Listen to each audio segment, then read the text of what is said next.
guys, and welcome back to Chapter 2 of my fan fiction.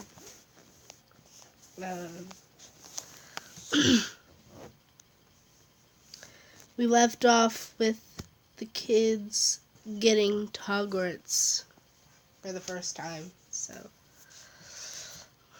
again, it's in Bree's point of view, as it will be for most of the story. There are some times where it will change, but for the most part, it's Bree's point of view. The door swung open at once. A tall, black-haired witch in emerald green robes stood there. She had a very stern face. "The first years, Professor McGonagall," said the huge man. "Thank you, Hagrid. I will take them from here." She pulled the door open. The entrance hall was huge.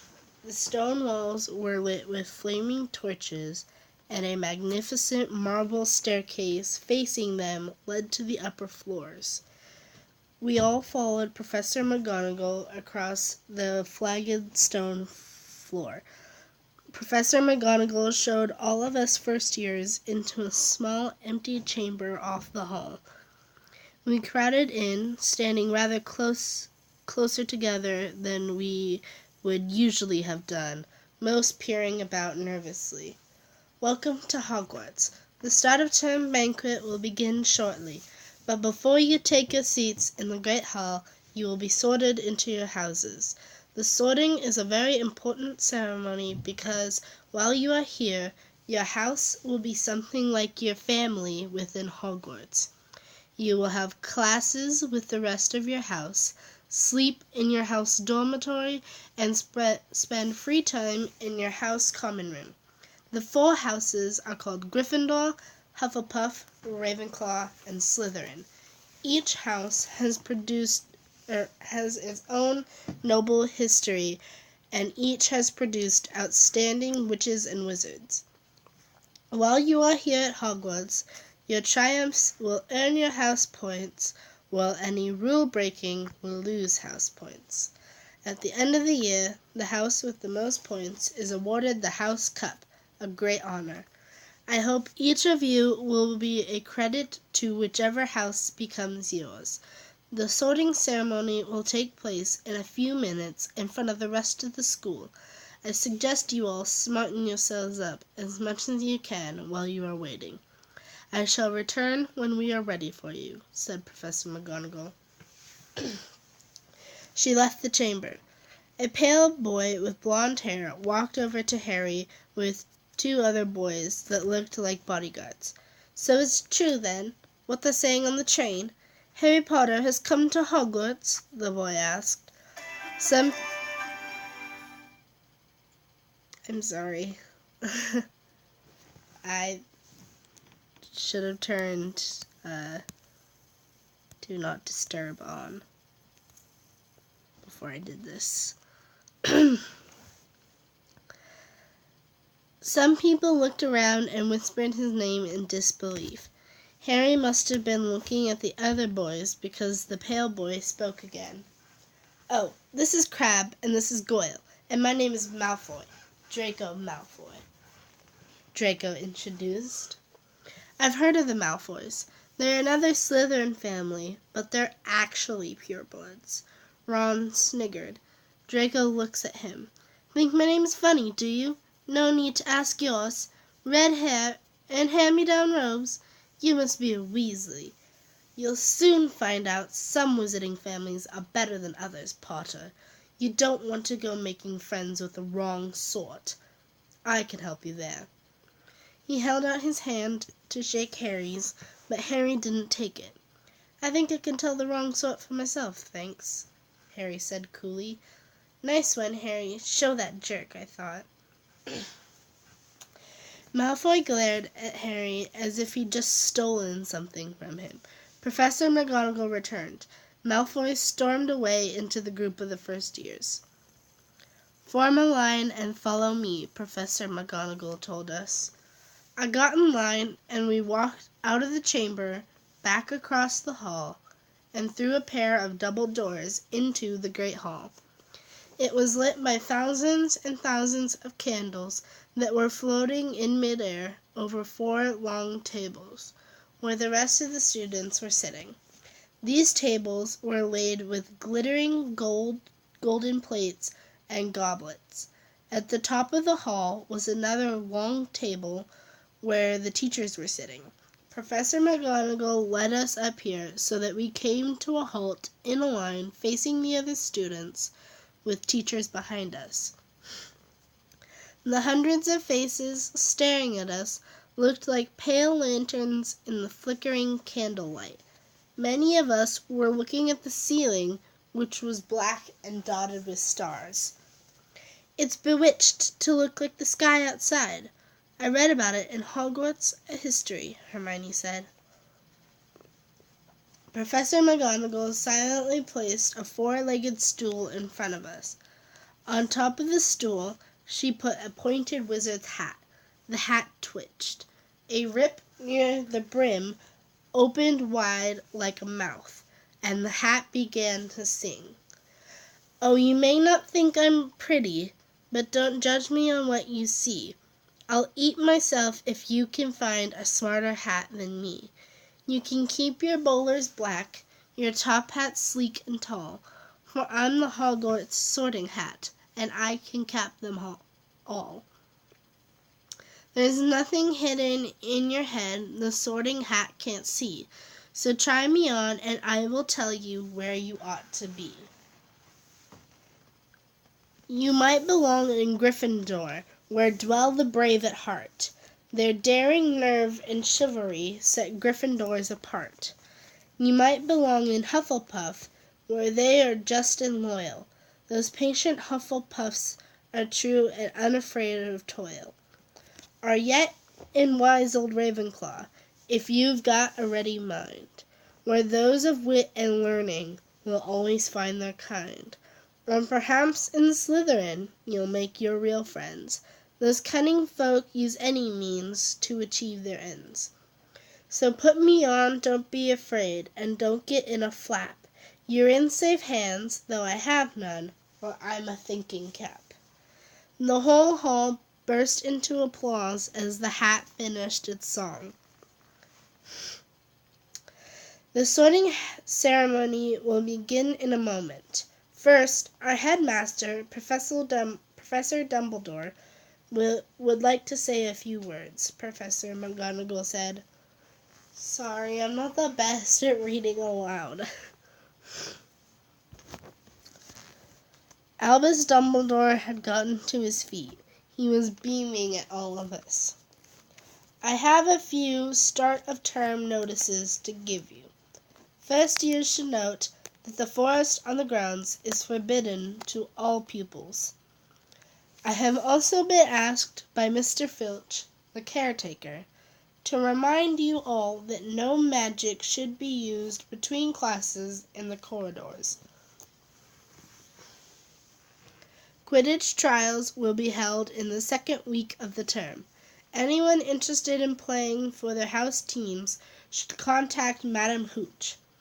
And finally, I must tell you that this year, the third-floor corridor on the right-hand side is out of bounds to everyone who does not wish to die a very painful death. When I call your name, you will put on the hat and sit on the stool to be sorted. Hannah Abbott," Professor McGonagall called. A pink-faced girl with blonde pigtails stumbled out of line, put on the hat, which fell right down over her eyes, and sat down. A moment's pause. "Hufflepuff!" shouted the hat. The table on the right cheered and clapped as Hannah went to sit down. "Susan Bones!" "Hufflepuff!" shouted the hat again. Susan sat next to Hannah. "Terry Boot!" "Ravenclaw!" The table second from the left clapped this time. Several Ravenclaws stood up to shake hands with Terry as he joined them. "Mandy Brocklehurst!" "Ravenclaw!" Lavender Brown. "Gryffindor!"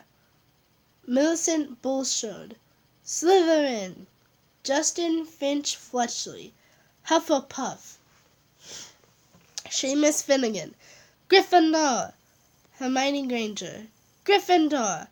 Brianna Lanter. I gasped, hearing my name called. I walked over to the stool and sat down. The hat was placed on my head. Another Lanter, eh? I know just where to put you. But wait, I sense doubt. You don't want to be arrogant like the rest of your family. I say, Slytherin! Please be the right choice, I thought as I walked to the table. My brothers stared at me. Neville Longbottom, Gryffindor. Draco Malfoy. The hat barely touched his head when it screamed, Slytherin! Sorry. Malfoy joined his friends, Crabbe and Goyle looking pleased with himself. Great, another Slytherin jerk, I thought. There weren't many people left. I kinda spaced out until I heard a certain name. Harry Potter. As he stepped forward, whispers suddenly broke out like hissing fires all over the hall. Difficult. Very difficult. Plenty of courage, I see. Not a bad mind, either. There's talent. Oh my goodness, yes. And a nice thirst to prove yourself. Now that's interesting. So where shall I put you? Not Slytherin, eh? Are you sure? You could be great, you know. It's all here in your head. And Slytherin will help you on the way to greatness. No doubt about that. No? Well, if you're sure, better be Gryffindor. Harry looked relieved as he walked to the table. There were only 4 people left to be sorted. Dean Thomas, Gryffindor. Lisa Turpin, Ravenclaw. Ronald Weasley, Gryffindor. And Blaise Zabini, Slytherin. I apologize. The plates filled with all kinds of food. Roast beef, roast chicken, pork chops, lamb chops, sausages, bacon, steak, boiled potatoes, roast potatoes, fries, peas, carrots, gravy, and ketchup, and I filled my plate. After eating, the leftovers disappeared, leaving the plates sparkling clean. A moment later, desserts appeared. Blocks of ice cream in every flavor you could think of, apple pies, treacle tarts, chocolate eclairs, and jam donuts, trifle, strawberries, jello, and rice pudding. I helped myself to a small slice of apple pie. I ate it quickly. As soon as we were all ready to go, Gemma Farley, a Slytherin prefect, led us to the common room in the dungeons. She stood in front of a bare stone wall. Some of the first years were whispering, asking if our prefect had lost her mind. Pureblood, Gemma said. A passage was revealed, and she led us all into the common room. The Slytherin common room was a long, low, underground room with rough stone walls and ceiling, from which round, greenish lamps were hanging on chains. A fire was crackling under an elaborately carved mantelpiece ahead of us. Gemma turned to face us. Do not bring anyone from another house into this common room, and do not reveal the password to anyone. All your stuff should be in the dormitories. You're dismissed, she said. Everyone scattered around. I was about to head to my dormitory when I heard Malfoy talking to Crabbe and Goyle. Honestly, who does Potter think he is? Accusing me of being the wrong sort. It's ridiculous, Malfoy complained. Malfoy, I'm surprised he didn't punch you right then and there. I would have, I responded. How dare you? He was cut off by Ambrose and Zach walking over. Sis, we need to talk to you, Ambrose said. You need to learn to keep better control of your sister, Malfoy practically ordered them. Really? What are you gonna do if we don't, first year? Zach replied. My father will hear how you're mistreating me, Malfoy yelled. Good, go ahead and tell him. Malfoy stormed off. Zach grabbed one of my arms and Ambrose grabbed the other. They led to the path that splits into the girls' and boys' dormitories. What the hell did the sorting hat mean when it said you don't want to be arrogant like the rest of your family? Zach asked. I don't know. Look, guys, I'm tired. Can we talk about this later?